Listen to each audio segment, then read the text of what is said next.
আসসালামু আলাইকুম everyone. I hope সবাই অনেক ভালো আছেন। আজকে নিয়ে আসলাম দারুণ মজার গজার মাছ এবং কাঁঠালের বিচি আলু দিয়ে শুটকি ভুনার রেসিপি। আর এই গজার মাছের শুটকিটা আমার ননদ বাংলাদেশ থেকে যখন গিয়েছিল তখন তারা নিয়ে আসছিল আর আমার জন্য অল্প কিছু দিয়েছিল, তো সেটাই ভাবলাম যে রান্না করি। তো এটা অনেক আগে দিয়েছিল, আমি রান্না করব বা কিভাবে এই শুটকিটা রান্না করে, তো সেই চিন্তা করতে করতে ভাবলাম যে যেহেতু বাসায় কাঁঠালের বিচি ছিল, তো সেগুলো দিয়ে রান্না করলে কেমন হয়। তো এই আর কি।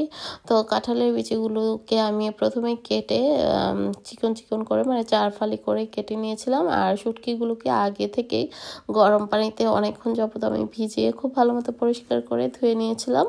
তো এই তো রান্না করতে চলে আসলাম। এখানে আমি প্রথমে হাঁড়িতে তেল দিয়ে পেঁয়াজ কুচি, টমেটো কুচি, আদা রসুন পেস্ট, লবণ দিয়ে মশলাটাকে একটু কষিয়ে নেওয়ার পর তো এখন দিয়ে দিলাম শুটকি এবং কাঁঠালের বিচিগুলোকে একসাথে। তো কিছুক্ষণ কষিয়ে নিচ্ছি। তো কিছুক্ষণ কষিয়ে নেওয়ার পর ভাবলাম যে একসঙ্গে মশলাগুলো দিয়ে দিই, যেমন হলুদ, মরিচ, ধনে, জিরা গুঁড়ো এবং কারি পাউডার, পাপরিকা গুঁড়ো। এটা হচ্ছে অপশনাল। তো যাই হোক, এগুলো দিয়ে সামান্য একটু পানি দিয়ে খুব ভালো মতো প্রথমে শুটকি এবং কাঁঠালের বিচিটাকে মোটামুটি সিদ্ধ করে নেব, মানে কষাতে কষাতে যতটুকু সিদ্ধ হয়। আর শেষের দিকে আমি আলুটা অ্যাড করব। তো এই তো দেখতে পাচ্ছেন পানি আমি কতটুকু পরিমাণে দিয়েছি। চুলার আঁচটা মিডিয়াম রেখে রান্না করব। তো আপনারা আপনাদের মানে রান্নার ধরন বুঝে করবেন, মানে আপনারা যে যেরকমভাবে করেন বা আমি যেভাবে করছি ওভাবে করতে পারেন।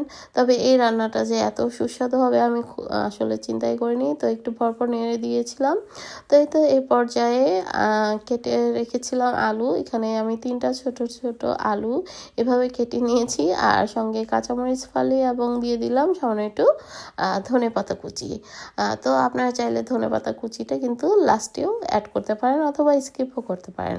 তো যাই হোক, সামান্য একটু পানি দিয়ে এটাকে আমি বেশ কিছুক্ষণ রান্না করে নিচ্ছি। আর ঝোলটা খুব বেশি রাখবো না, আমি একদম মাখা মাখা একটা পর্যায়ে নিয়ে আসবো।